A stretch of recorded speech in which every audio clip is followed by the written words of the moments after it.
Hello guys, welcome to Never Stop Learning platform. I am Fayaz and I'll be teaching you physics. तो आज हम start करेंगे light reflection and refraction. तो what is light? Light क्या है? Light basically light is a form of energy which travels in straight line. Light एक energy का form है जो सिर्फ एक स्ट्रेट लाइन में ट्रेवल करता है, इस तरह स्ट्रेट लाइन में ट्रेवल करता है बस. उसके बाद आता है reflection of light.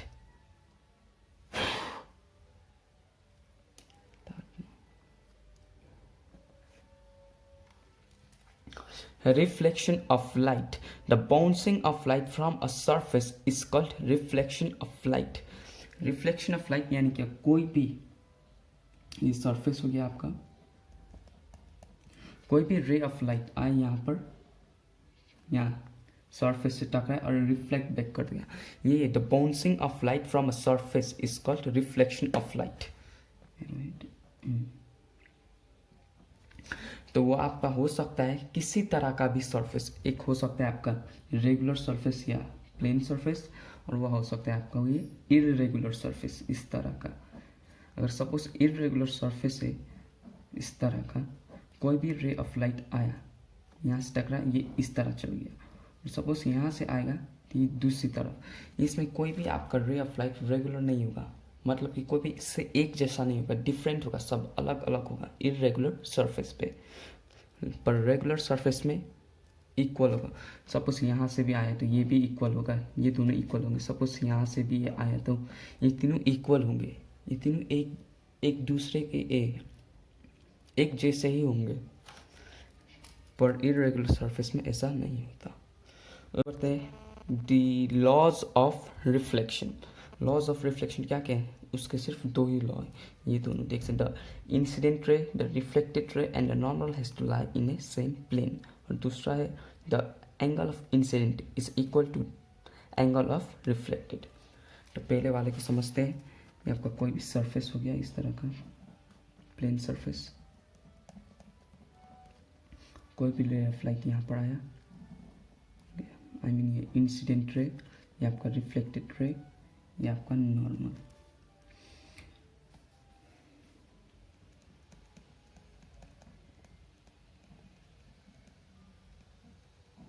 Incident ray, reflected ray,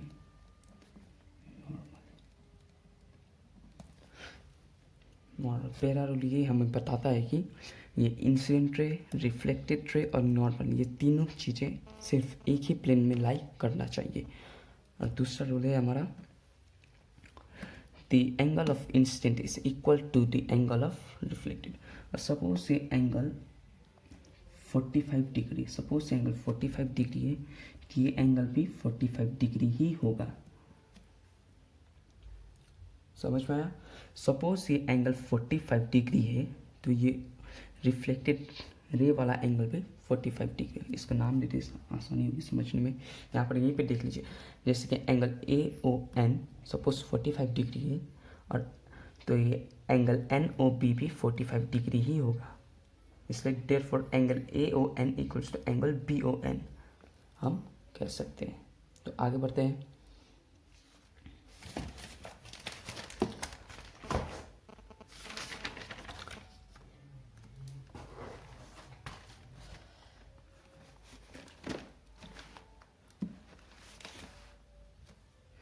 reflection by a spherical mirror.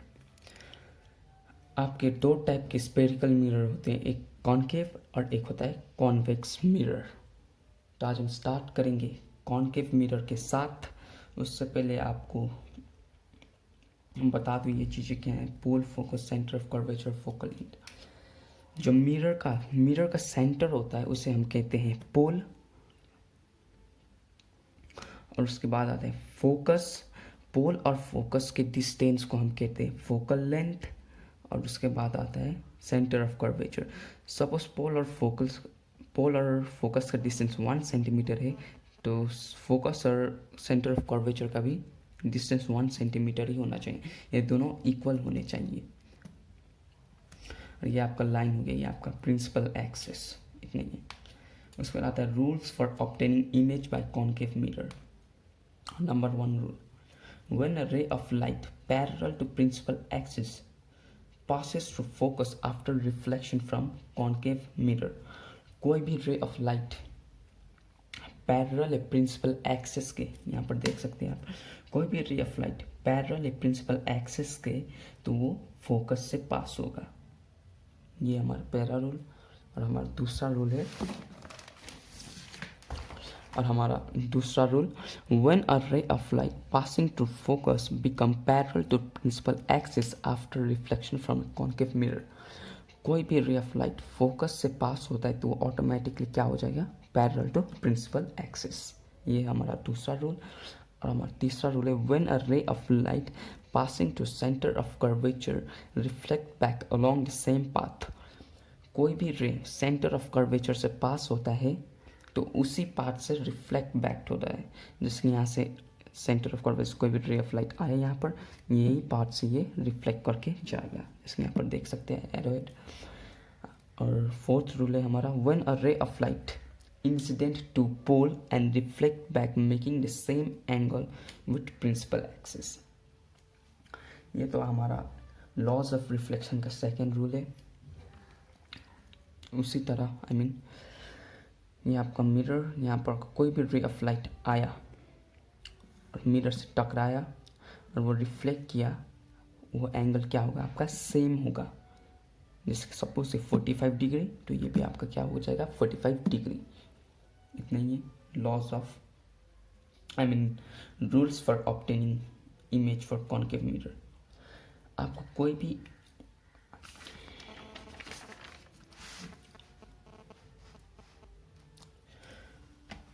Obtaining image by concave mirror, यहाँ पर केस 1 है, when the object is placed between pole and focus. जब कोई भी ऑब्जेक्ट पोल और फोकस के बीच में तो उसका इमेज कहाँ पर फॉर्म होगा।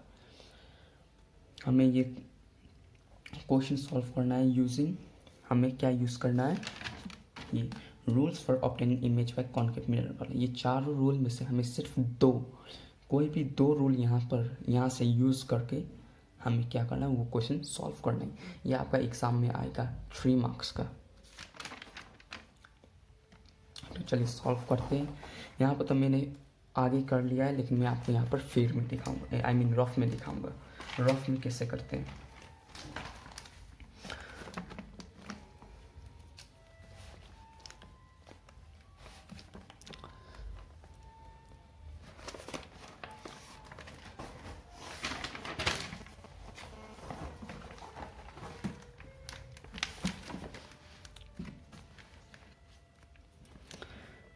ये आपका मिरर,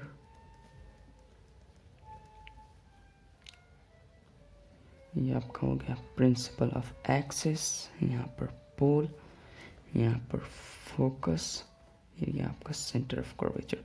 सपोज ये 1 सेंटीमीटर है तो ये भी आपका 1 सेंटीमीटर होना चाहिए। ये आप स्केल से मेज़र करके बना ले। और सपोज ये आपका हमारा क्वेश्चन क्या है, when the object is placed between pole and focus. तो हम पहला रूल ले देते हैं, तो हम यहाँ से पहला रूल ले लेंगे, when a ray of light parallel to principal axis passes through focus, focus से पास होगा। पहला रूल हमने ये लिया, एरो हेड इज इंपॉर्टेंट। कोई भी ray of light parallel principal axis के तो वो पास करेगा फोकस से। ये हमारा पहला रूल। और ये हमारा है दूसरा रूल, ले लेते हैं ये वाला, थर्ड रूल ले लेते हैं, when a ray of light passing to centre of curvature reflect back along the same path वाला। यहाँ से हमने ये लिया, इस तरह से ये जाएगा, ये इसको एक्सटेंड कर देते हैं। तो आपका सपोज यहाँ पर मीट हो रहा है, सपोज यहाँ पर arrow head,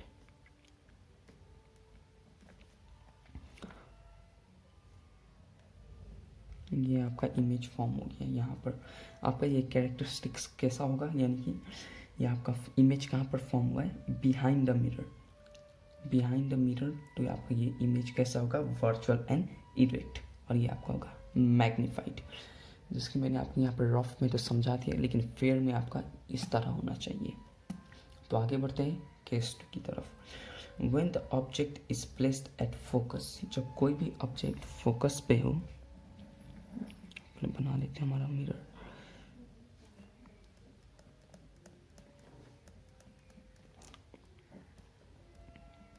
focus, centre of curvature,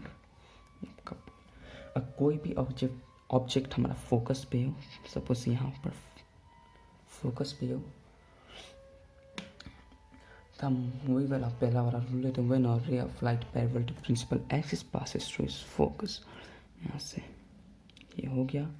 उसी तरह सेकेंड वाला रूल ले लेते हैं, when a ray of light passes through center of curvature and reflect back along the same path वाला, या कहीं इस तरह से होगा ये आपका। ये सॉरी एरोहेड,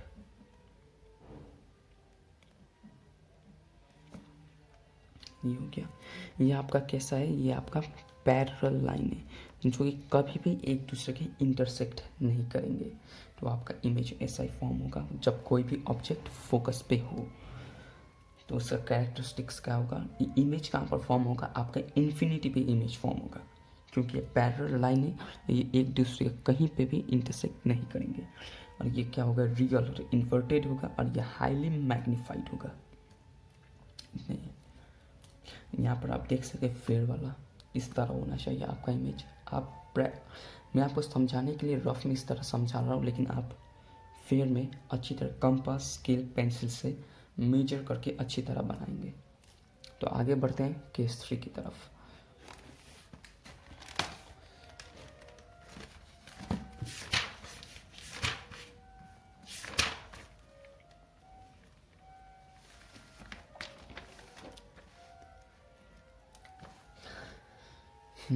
तो case 3, when an object is placed between focus and center of curvature, जब कोई भी ऑब्जेक्ट फोकस और सेंटर ऑफ कर्वेचर के बीच प्लेस हो तो आपका इमेज इस तरह बनेगा। जैसे कि आप देख सकते हैं यहाँ पर, ये आपका मिरर, प्रिंसिपल एक्सिस, ये पोल, यहाँ पर फोकस, ये आपका सेंटर ऑफ कर्वेचर। आपका ऑब्जेक्ट कहाँ पर है, between focus and centre of curvature. यहाँ पर पहला वाला रूल लेते थे पहली तरह,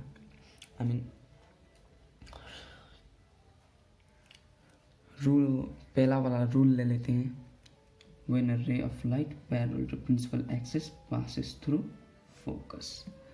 दूसरा रूल ले लेते हैं एक, when a ray of light passing to focus become parallel to principal axis। ये होगा आपका। यहाँ जैसे कि आप देख सकते हैं यहाँ पर मेरा मिस्टेक हो चुका है, क्योंकि आपका इमेज फॉर्म कहाँ पर होगा, बियॉन्ड सी होगा। ये मैं रफ में कर रहा हूँ, इसलिए मेरा मेजरमेंट सही नहीं है, इसलिए मेरा मिस्टेक हुआ। लेकिन यहाँ पर देख सकते हैं आप, ये आपका इमेज कहाँ फॉर्म हो रहा है, बियॉन्ड सी।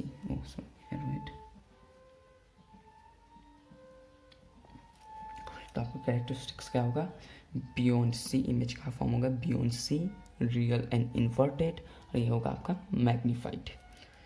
तो आ जाते हैं केस 4 पर, when the object is kept at center of curvature, जब कोई भी object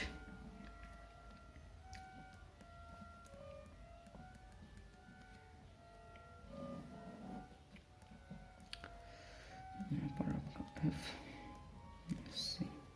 when the object is kept at center of curvature, कोई भी आप सपोज है सेंटर ऑफ कर्वेचर, तो वही रूल लेते हैं, when a ray of light parallel to principal axis passes through it, focus वाला। दूसरा रूल ले लेते हैं, when a ray of light passes through focus become parallel to principal axis. Same देख सकते हैं, यहाँ पर भी मेरा मिस्टेक हो चुका है, जो कि आपका इमेज यहाँ पर फॉर्म नहीं होगा, आपका इमेज फॉर्म होगा एच से, और ये इमेज होगा रियल एंड इन्वर्टेड, और ये होगा आपका दोनों सेम साइज का। तो होगा आपका सेम साइज का, जिसकी यहाँ मैं रफ में कर रहा हूँ इसलिए मिस्टेक हो रहा है। आप स्केल, पेंसिल और कंपास से ही प्रैक्टिस करिएगा। तो आगे बढ़े। केस 5 है जो कि आप लोगों के लिए होगा homework. When the object is kept beyond C, beyond centre of curvature, आपके लिए मिरर, पोल, फोकस, सेंटर। जब आपका ऑब्जेक्ट सेंटर ऑफ कर्वेचर से पीछे हो, सेंटर ऑफ कर्वेचर पीछे हो, तो आपका इमेज का फॉर्म होगा। ये आप कमेंट करके